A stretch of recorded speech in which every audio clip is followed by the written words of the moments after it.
नमस्कार दोस्तों, मैं महेंद्र नामा।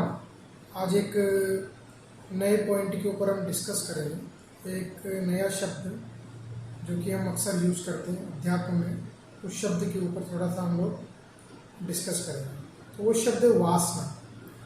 अभी हमारे दिमाग में सबसे पहला क्वेश्चन आता है कि वासना क्या होती है। तो वासना अगर देखा जाए तो इस संसार के प्रति जो भी हमारी इच्छा है, इस संसार से जो भी हम प्राप्त करना चाहते हैं, जो भी हमारी इच्छा है, वो सब वासना में आती है। और हमारे अंदर जो भी लाइक्स है, जो चीज़ें हम लाइक्स करते हैं, जो चीज़ें डिसलाइक्स करते हैं, लाइक और डिसलाइक सब ये वासना के अंदर आती है। इन सबको वासना बोला जाता है। और जो वासना होती है वो अगर देखा जाए तो 3 प्रकार की वासनाओं का अध्यात्म में, वेदांत वगैरह में जनरली उनका वर्णन है।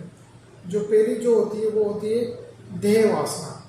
देह वासना मतलब इस शरीर के प्रति जो हमारी इच्छाएं होती है, शरीर के प्रति जो भी इच्छाएं हैं, जैसे ये शरीर को खाना खाना है, शरीर का देखभाल करनी है, ये शरीर सेक्सुअल डिज़ायर, जितनी भी चीज़ें खुद के शरीर और दूसरे के शरीर, किसी के भी प्रति जो हमारी इच्छाएं हैं, वो सारी इच्छाएं देह वासना के अंदर आती है। जो भी खाना पीना, घूमना फिरना, जितनी भी चीज़ें होती है, इन सब की इच्छाएँ जो होती है ये सब देह वासना है। दूसरी जो होती है वो होती है लोक वासना।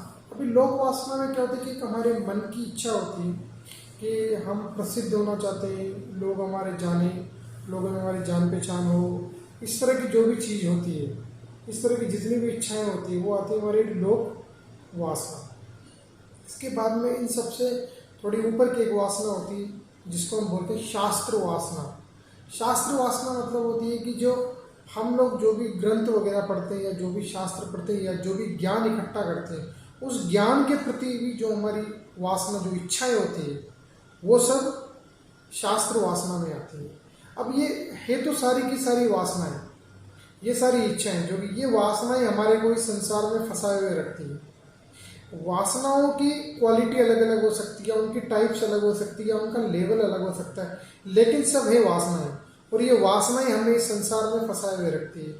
अगर आप देखेंगे तो जो जब भी हम लोग कोई इच्छा करते हैं, कोई हमारे मन में कोई वासना होती है, तो उस इच्छा जो होती है वो हमारे मन के अंदर लालच लेकर आती है। एक लालच का भाव हमारे अंदर पैदा होता है। इच्छा के बाद में एक लालच का भाव पैदा होता है। लालच के बाद में क्या होता है कि मोह पैदा होता है हमारा उस चीज़ के प्रति। जो चीज़ हम चाह रहे हैं उस चीज़ के प्रति एक मोह की हमारे अंदर एक भावना जगती है। मोह के बाद क्या होता है कि जब मोह होता है तो फिर हमारे अंदर से क्या होता है कि डर भी पैदा होता है। तो मोह का सीधा सीधा संबंध डर से, और डर चिंता का रूप ले लेता है, और जब चिंता और डर रहते हैं तो हमें क्रोध भी आता है। तो जो भी हमारी वृत्तियां हैं, इनका अगर बीज देखा जाए, इन सब वृत्तियों का जो बीज है, जो हमारे अंदर ये सब क्रोध, मोह और दूसरी जो भी बुरी वृत्तियां पैदा हो रही है, उन सब का जो बीज है वो है वासना। अब ये जो वासनाएं होती है, कोई सी भी वासना हो, लेकिन है तो आपको वासना है। और वासनाएं सारी पूरी करने की हम कहाँ से कोशिश करते हैं? इस संसार से, इस शरीर से, इस संसार से। तो बिना वासनाओं को छोड़े आप, मतलब हमारे यहाँ बोलते हैं कि अगर आपको किसी भी प्रकार का, अगर आपको आध्यात्मिक उन्नति करनी है या अध्यात्म में आगे बढ़ना है, तो वासनाओं को धीरे धीरे आप छोड़ते हुए चले जाइए। देखिए, सारी वासनाओं को एक साथ नहीं छोड़ सकता आप, क्योंकि हम सब लोग संसारी, संसार में रहना है, हमारे को सब कुछ करना है, मगर फिर भी धीरे धीरे हम इन वासनाओं को कम कर सकते हैं। इवन गीता के अंदर भी श्री कृष्ण ने हमको बताया है कि निष्काम भाव से जो हम काम करते हैं, निष्काम मतलब उसके अंदर जो भी हम कर्म कर रहे हैं वो ईश्वर को समर्पित करते हुए करते हैं, तो भी हमारी वासना उसमें इन्वॉल्व नहीं रहती। हम खाली कर्म करते हैं और फल ईश्वर के ऊपर छोड़ देते हैं। तो ये एक वासना है जो कि रूट है हमारी सारी बुरी वृत्तियों और प्रवृत्तियों की।